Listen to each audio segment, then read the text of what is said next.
कौन ठीक है कौन गलत है। फिर दूसरे जो है ना, आप ये पिछले 5 साल है ना, इससे पहले नवाज शरीफ के दौर जो है ना, ये जो यंग जनरेशन है जिनकी अब 22 साल उम्र है या 24 साल उम्र है या 25 साल उम्र है, उन लोगों ने 93 और 94 वाले जो वो अदवार है नवाज शरीफ, वो सुने हुए देखे नहीं है। लेकिन 2013 से लेके 2018 में हर वो बच्चा जो इसको सोचने समझने की सलाहियत रखता है, उन्होंने ये अदवार देखे हुए हैं। उनको नजर आता है कि हमारे घर पे 18 घंटे बिजली नहीं होती थी और हम लोग घर के बाहर चारपे डालकर उस तंग सी गली में जो पानी की वो टैंकियां हैं या वो जो गटर की टैंकियां हैं, उस पर सारी सारी रात बैठ कर रात गुजारते थे। लेकिन 2013 से लेकर 2018 तक इस मर्द मुजाहिद नवाज शरीफ ने हमें घरों के अंदर सोने के लिए, और आज जो आप बैठे हुए और मेरा प्रोग्राम कर रहे हैं, ये 1 घंटे से ज्यादा प्रोग्राम है, ना इसमें लाइट गई है, ना इसमें बिजली गई है, ना आपका इंटरनेट खराब हुआ है, इसका सेरा सिर्फ और सिर्फ नवाज शरीफ हो जाता है।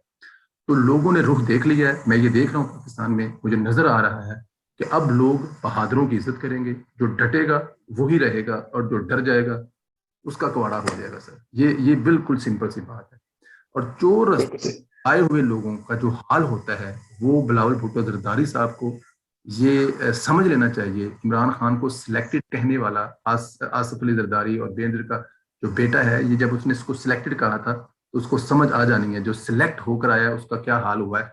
आप कैसे कामयाब हो जाएंगे जब सिलेक्ट होके आएंगे। सिलेक्ट होके आए, आपकी इज्जत होगी, आपके मुआशरे की होगी। हम लोग जब जिक्र करते हैं ना कि हमारी लोगों में सिलेक्ट होने वाला खून नहीं है, तो फिर हमें ये बात नहीं भूलना चाहिए। जुल्फकार अली भुट्टो भी सिलेक्ट होकर आया था, नवाज शरीफ भी सिलेक्ट होकर आया था, बेनजीर को भी सिलेक्ट किया गया था, दे दिया था रास्ता आने के लिए, आसिफ अली जरदारी से लेके इमरान खान साहब। लेकिन जुल्फकार अली भुट्टो और नवाज शरीफ समझ गए थे, उनको पता लग गया था कि आए आप सिलेक्ट हो गए हैं, लेकिन अब हमने सिलेक्ट होकर रहना नहीं, इस मुल्क की आवाम के लिए लड़ना है। सर गरीब पैदा होना कोई बुरी बात नहीं है, आप गरीब पैदा हो गए हैं ना, कोई बुरी बात नहीं, लेकिन आप गरीब ही मर जाए ये आपका अपना कसूर है। सिलेक्ट होके आए हैं, कोई और सर रास्ता ही नहीं है। 35 साल में 40 साल तो हुकूमत ही इन लोगों की है। जो आप कैसे मतलब सिलेक्ट होने के बगैर आ जाएंगे? क्या इमरान खान दावा करते हैं कि मैं सिलेक्ट होने के बगैर आया हूँ? तो भाई आप तो सबसे बड़े सिलेक्टेड हो पाकिस्तान की तारीख में। इससे इससे तो बेहतर है कि मार्शला होता और उसमें आप तो सबसे बड़े सिलेक्टेड। तो सर अवाम का रवैया ये बता रहा है कि बहादुर लोगों की इज्जत होगी, बहादुर लोग ही जीतेंगे, और सिलेक्ट होने वाले वो चाहे कोई भी हो। खुदा ना करे, खुदा ना करे, खुदा ना करे, खुदा ना करे, आने वाले वक्त में पाकिस्तान मुस्लिम लीग नून पे ऐसा कोई वक्त होता है वो भी सिलेक्ट आएगी तो इज्जत उनकी भी नहीं होगी। ये बात आप ज़हन में रख लीजिएगा। बिल्कुल सही है। मरियम नवाज को क्या ये रोक लेंगे, गिरफ्तार कर सकते हैं, ये मरवा सकते हैं? क्या ये पाकिस्तान की अवाम का जो मुकदमा लड़ रही है उस मुकदमा लड़ने से मरियम नवाज को रोक सकते हैं?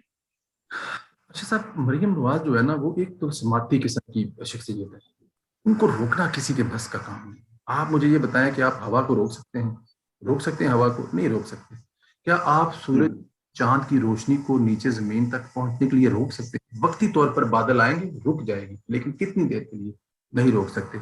मरियम नवाज को अरेस्ट करके देख लिया, मरियम नवाज को आपने उसकी गाड़ी पर फायरिंग करके देख ली। मरियम नवाज के बाप की जब हालत इतनी खराब थी कि कहा जा रहा था कि प्लेटलेट इतने कम हो गए हैं कि कुछ भी हो सकता है। मरियम नवाज जब अदालत में जज से कहती है कि मैं वापस जेल जा रही हूँ, मुझे रास्ते में जाते हुए अपने बाप से 5 मिनट मुलाकात कर लेने दें, उस जज ने कहा यह मुमकिन नहीं है और मुलाकात नहीं करने दी। क्या मरियम नवाज को आपने रोक लिया?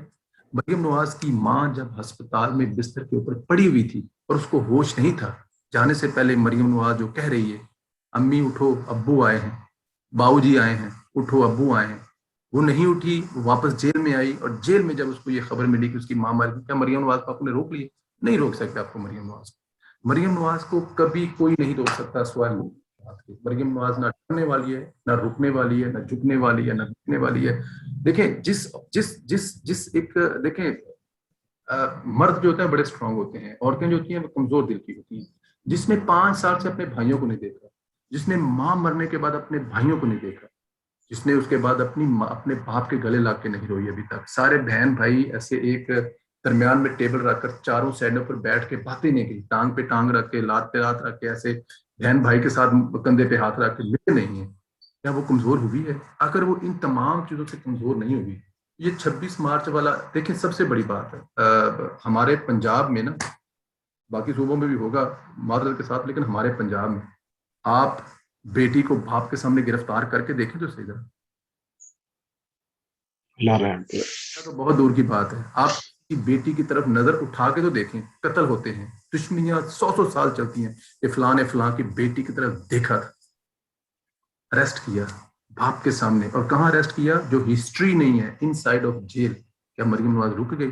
مریم نواز رکنے والی. مریم نواز کی طاقت ہے یہ ملک کی عوام. مریم نواز سے اس ملک کی عوام اتنا پیار کرتی ہے, مریم نواز کی ہمت اور حوصلہ اس ملک کی عوام اتنا بڑھاتی ہے. یہ تمام جو مریم نواز کو دکھ ملے نا, وہ سب کے سب مریم نواز کے دکھ جو ہے نا, عوام کا ایک ریلا جب نکلتا ہے نا, تو وہ سامنے کھڑے ہو کے کہتی میرے شیرو, سب بھول جاتے ہیں. مریم نواز کو کوئی نہیں روک سکتا سر. انشاءاللہ انشاءاللہ. سندیلہ صاحب کیا دیکھ رہے ہیں؟ میاں محمد نواز شریف کا ایک دور تھا, G20 کی باتیں ہو رہی تھیں, پلانز ہو رہے تھے, موٹر ویز, ہائی ویز, گوادر پورٹ, بڑے بڑے پروجیکٹ آ رہے تھے کہ فلانی فلانی گاڑیوں کے کارخانے لگنے چاہیے پاکستان میں, اس طرح کی فیسلٹیز ہونی چاہیے, سنگل ڈیجٹ کے اندر بجلی کے ریٹ آنے چاہیے, لومز چل رہی تھی, کاٹن کے اوپر کام ہو رہا تھا, دوسری طرف شوگر کے اوپر بھی کام ہو رہا تھا. یہ تمام جو سارا نظام طے کیا جا رہا تھا. پھر سی پیک کے لیے بڑے بڑے پروجیکٹ تھے. اس وقت آپ کیا دیکھ رہے ہیں پاکستان میں جو یہ ایک سلیکٹڈ گورنمنٹ آئی ہوئی ہے, انڈے بچے مرغیاں انڈوں سے کیا بنانا چاہ رہے ہیں, G20 یا کچھ اور؟ کیا فرق ہے؟ تباہ کرنا چاہتے ہیں. کمزور ملک ہے, کچھ لوگوں کو